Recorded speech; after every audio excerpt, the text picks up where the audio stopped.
When 8-year-old Leo sat in the worn vinyl booth of a roadside diner, a man he was forced to call his father slid a plate of lukewarm fries in front of him. The boy's eyes, wide and dark with a terror that had become his constant companion, flickered up and met the gaze of a mountain of a man sitting alone at the counter. In that split-second connection across the greasy air, the man, a biker named Diesel, saw a reflection of his own past, a chilling, silent plea he recognized from a childhood he had spent 30 years trying to forget. That single, haunted look set off a chain of events that would turn a routine Tuesday afternoon into a desperate standoff, proving that sometimes the deepest scars are the ones that best equip us to save others. The Iron Skillet Diner was a relic, a metal-sided box marooned on a stretch of sun-beaten asphalt somewhere between forgotten and nowhere.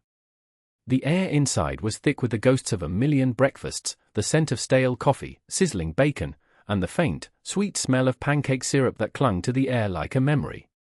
A fluorescent light above the counter hummed a weary, buzzing tune, occasionally flickering as if it, too, were about to give up. It was a place for people on their way to somewhere else, truckers chasing deadlines, families on strained vacations, and men like Diesel, who found a strange comfort in the anonymity of the open road. Diesel, whose real name was Frank Miller, folded his massive frame onto a cracked red stool at the counter. At 55, his face was a roadmap of hard miles and harder living.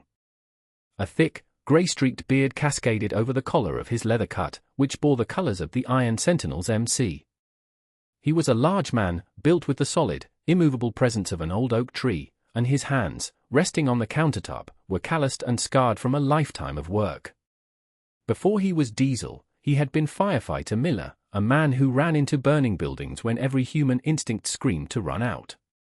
That job had honed his senses, teaching him to see past the smoke and chaos to find the small signs of life, the subtle indicators of danger. But his sharpest instincts had been forged long before that, in the quiet, suffocating terror of his own childhood home. He knew what fear looked like on a child. He knew its smell. He knew the way it made a small body hold itself perfectly still, as if trying to become invisible.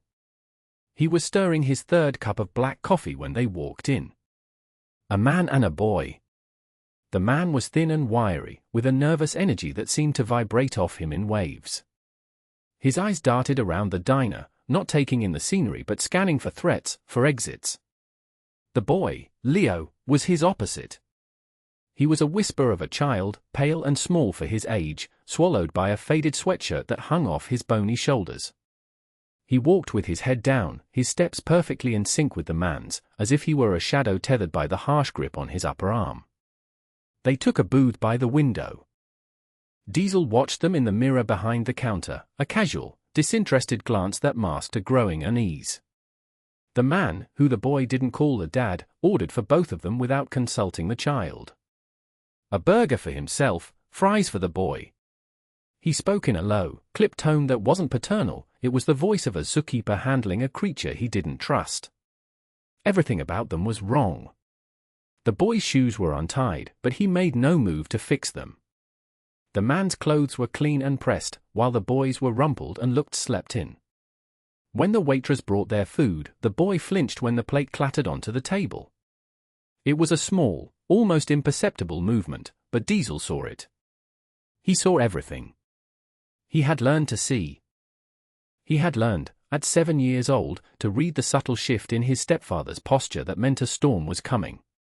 He had learned to recognize the tightening around the eyes, the clenching of a jaw, the specific way a door would close just a little too hard. These were the signals that sent him scurrying for cover, to the back of a closet or under a bed, praying to become so small the world would forget he existed. Diesel took a slow sip of his coffee, the bitter liquid doing nothing to wash away the sour taste building in his throat. He told himself he was overreacting. He was a cynical old biker seeing monsters in every shadow. The world was full of awkward parents and shy kids. It was none of his business. He was just passing through. He turned his attention back to his coffee, trying to ignore the prickling on his skin, the low hum of an alarm bell that had started ringing in the deepest parts of his soul. But he couldn't ignore it. His training as a firefighter had taught him that the smallest, most insignificant detail, a wisp of smoke under a door, a strange chemical smell, was often the first and only warning of a catastrophe. His childhood had taught him the same lesson, just with different signals. A child who doesn't look at his food. A child who keeps his hands balled into tight fists under the table. A child whose eyes are constantly scanning, not with wonder but with the desperate vigilance of prey. The man ate his burger with a ravenous, hurried hunger while the boy just stared at his plate of fries. He picked one up, held it for a moment, and then put it back down, his movements robotic and listless. The man noticed. "Eat," he hissed, his voice a low, sharp command that cut through the diner's gentle murmur. "I bought it for you." "Eat it." Leo picked up a fry and took a tiny bite, chewing slowly, mechanically. His gaze drifted away from his plate, sweeping across the room until it landed, once again, on Diesel. This time, the connection held for more than a second. In the boy's eyes, Diesel saw it all laid bare, the exhaustion, the hopelessness, and the raw, unblinking terror of a soul in a cage. Then the man got up. "Restroom," he grunted. "Don't you move an inch. Don't you talk to anyone. You understand me?" The boy gave a small, jerky nod, his eyes fixed on the tabletop. As the man walked away, the oppressive atmosphere around the table lifted for a fraction of a second. In that brief moment of freedom, Leo looked up at Diesel again. The mask was gone. This wasn't just a scared kid anymore. This was a prisoner sending a signal. He shook his head, a tiny, almost invisible gesture. A frantic, silent no. Then, his small hand trembled as he reached for a red crayon from the plastic cup on the table. With his other hand shielding his work from view of the hallway to the restrooms, he scribbled 3 letters onto the paper placemat. They were messy, childish letters, drawn with the desperate speed of someone running out of time. SOS. He pushed the placemat a half-inch toward the aisle, a silent offering, before his hands retreated to his lap and his head bowed once more. The entire exchange had taken less than 5 seconds. The lukewarm coffee in Diesel's stomach turned to ice. Every doubt, every rationalization, evaporated in a flash of chilling certainty. The humming fluorescent light, the clatter of silverware, the low chatter of other patrons, it all faded into a dull, distant roar. All he could see were those 3 red letters. All he could hear was the frantic pounding of his own heart, a drumbeat echoing one from 30 years ago, when he had huddled in a closet, trying to use a crayon to pry open a lock. He saw himself at 8 years old, his face pressed against the cool wood of the closet door, listening to his stepfather rage through the house. He remembered the feeling of utter helplessness, the desperate wish that someone, anyone, would see his fear and do something. He had prayed for a hero, for a rescuer, for a giant of a man to smash through the door and carry him away. No one had ever come. Diesel placed his mug down on the counter with a quiet, deliberate thud. He would not be that person. He would not turn away. He would not let this boy's silent scream go unanswered. Not today. Not ever again. The man was coming back from the restroom, wiping his hands on his jeans. He was already reaching for his wallet, ready to leave. Time was up. The decision was not a decision at all. It was an instinct, a reflex forged in fire and fear. To do nothing was impossible. The risk of being wrong, of making a fool of himself, of causing a scene over a simple misunderstanding, it was a featherweight against a mountain. The potential cost of being right and staying silent was a price he refused to pay. He had lived with the ghosts of inaction before, he would not add another to their ranks. He pushed himself off the stool, his large body unfolding to its full, intimidating height. The other patrons barely noticed, lost in their own worlds. The waitress gave him a passing glance, assuming he was just heading to the register. But Diesel wasn't walking toward the register. He was walking toward the booth by the window. He moved with a slow, deliberate calm, the way he used to move through a smoke-filled room. One step. Then another. He calculated the angles, the exits, the man's likely reactions. He saw his brothers from the Iron Sentinels through the front window, lounging by their bikes, unaware of the drama unfolding inside. He knew they would have his back, but he hoped it wouldn't come to that. He wanted to handle this quietly, if possible. The man saw him coming. His eyes narrowed with suspicion, his hand instinctively going to Leo's shoulder, gripping it like a vice. "Can I help you?" he snapped, his voice tight with aggression. He was already on the defensive. Diesel ignored him. His focus was entirely on the small boy who sat frozen in the booth. He stopped beside their table, his shadow falling over them. He leaned down, not in a threatening way, but to bring himself closer to Leo's level. He pointed a thick, steady finger at the floor.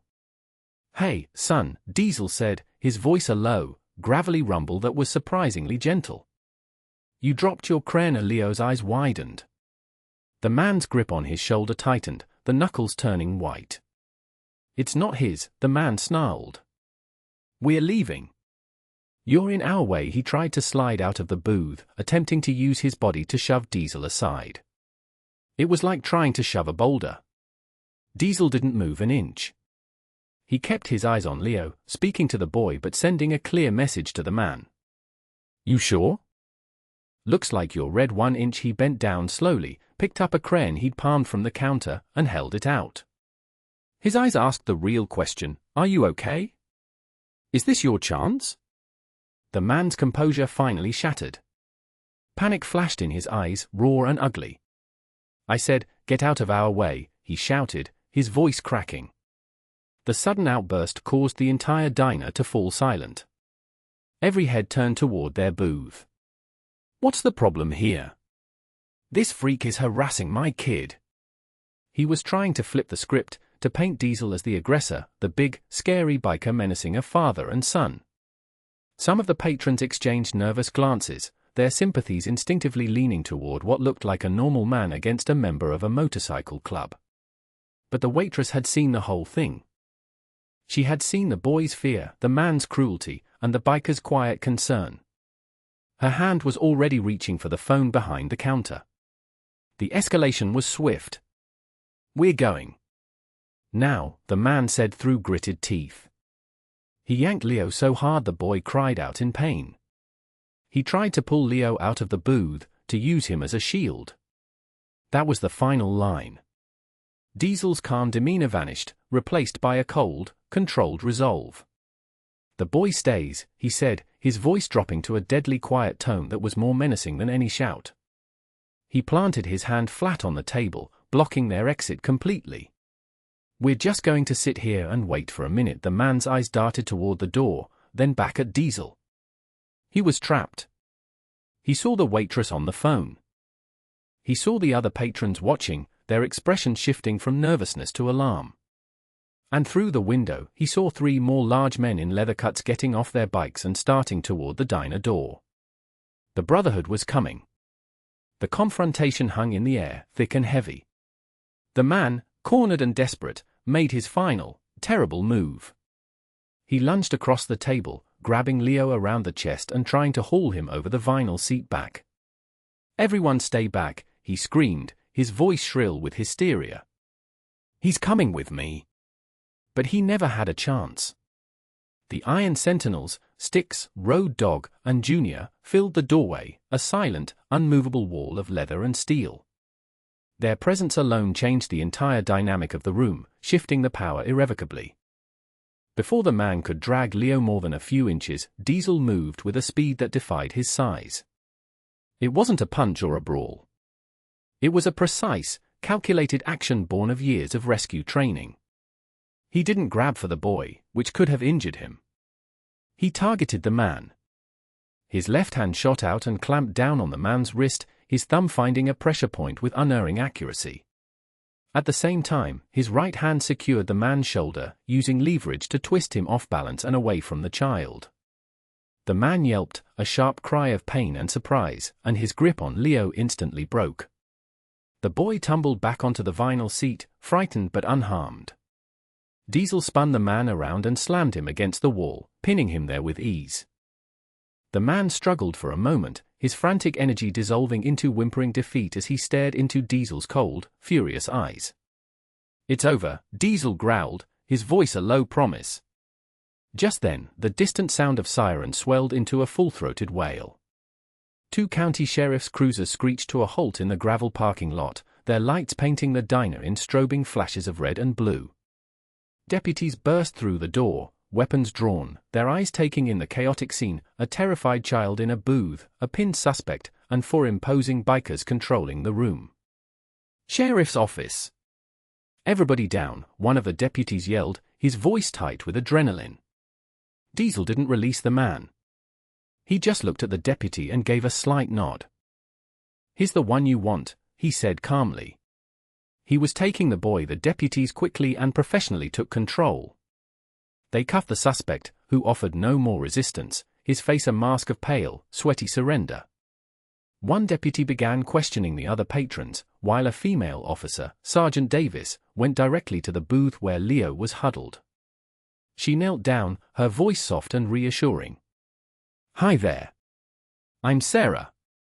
I'm a police officer." "You're safe now," she said, wrapping a thick blanket from her car's emergency kit around his small, trembling shoulders.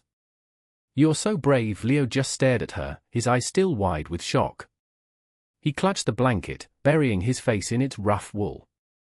The terror was finally beginning to recede, replaced by a deep, shuddering exhaustion. Diesel stepped back, melting into the background as the authorities did their work. His part was over. He watched as paramedics arrived to check on Leo, their calm, gentle voices a soothing balm in the aftermath of the chaos. He watched his brothers stand quietly by the door, ensuring no one else interfered, their silent support a testament to the unshakable bond they shared. The adrenaline began to fade, leaving a familiar ache in his bones. The lead detective, a tired-looking man named Carmichael, approached Diesel. He looked from the biker to the cuffed suspect, his expression a mixture of procedural weariness and grudging respect. "So," Carmichael began, flipping open his notepad. "My deputy tells me you started this. I saw the kid was scared," Diesel said simply. Something wasn't right. Carmichael listened patiently as Diesel recounted the events, his gaze sharp and analytical. He corroborated the story with the waitress, who tearfully confirmed every detail, adding how the man had been cruel and the boy had looked like a little ghost. The final piece of evidence was the placemat, which Sergeant Davis had carefully bagged. Those 3 red letters, S, spoke more loudly than any witness. A call came over the detective's radio. The suspect's name was Marcus Thorne. He wasn't the boy's father. He was a non-custodial uncle with a violent history, wanted for parental kidnapping. Leo had been abducted from a playground in a town over 300 miles away 2 days earlier. An Amber Alert had been issued, but Thorne had been smart, sticking to back roads. Carmichael clicked his pen shut and looked at Diesel. The professional skepticism was gone, replaced by genuine gratitude. "Frank Miller," he said, reading the name from Diesel's ID. "You used to be a firefighter down in the city, didn't you?" "I remember the name." He extended his hand. "Your gut was right. You saved this boy's life today. He was in serious danger with this guy." "Thank you." Diesel just nodded, accepting the handshake. The praise felt foreign, unnecessary. He hadn't done it for thanks. He had done it for the 8-year-old boy in the booth, and for the 8-year-old boy he used to be. As the paramedics were about to lead Leo out to the ambulance for a precautionary checkup at the hospital, the boy stopped. He looked past the uniforms and the officialdom, his eyes searching for the large, bearded man who had seen him when no one else had. He saw Diesel standing near the counter. Slowly, hesitantly, Leo walked over to him. He stopped a few feet away, clutching the corner of his blanket. He looked up into the face that had probably seemed so terrifying at first, but had become his salvation. He didn't have the words to express the maelstrom of emotions inside him. So he did the only thing he could. He stepped forward and wrapped his small arms around Diesel's thick leg, burying his face in the worn, dusty leather of his jeans. He held on tight, as if Diesel were an anchor in a raging storm. Diesel stood frozen for a moment, utterly blindsided by the gesture. His large, scarred hand hovered awkwardly in the air before gently coming to rest on the boy's head, his touch clumsy but incredibly tender. A lump formed in his throat, thick and painful. A tiny, muffled voice came from his leg. "Thank you," Leo whispered. "You saw me, yeah, kid," Diesel rasped, his own voice thick with emotion. "I saw you a few hours later, at the hospital. The most important reunion took place." Leo's frantic parents, their faces etched with 2 days of sleepless agony, burst into the waiting room. The moment they saw their son, the world seemed to stop. Their cries of relief filled the sterile hallway as they enveloped him in a desperate, loving embrace. Diesel watched from a distance, feeling like an intruder on a sacred moment. He had planned to slip away quietly, but Leo's mother saw him. She approached him, her eyes red-rimmed but shining with a gratitude so profound it was humbling. "You're the man from the diner," she said, her voice trembling. "The detective told us. He told us what you did." She threw her arms around him, sobbing into his leather cut.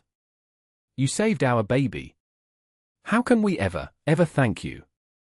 Diesel, who had faced down fires and stared down criminals, felt completely undone by a mother's tears. "No thanks needed," he mumbled. "Just glad he's safe." But it was more than that. He felt a quiet click inside him, like a lock that had been rusted shut for decades had finally been oiled and turned.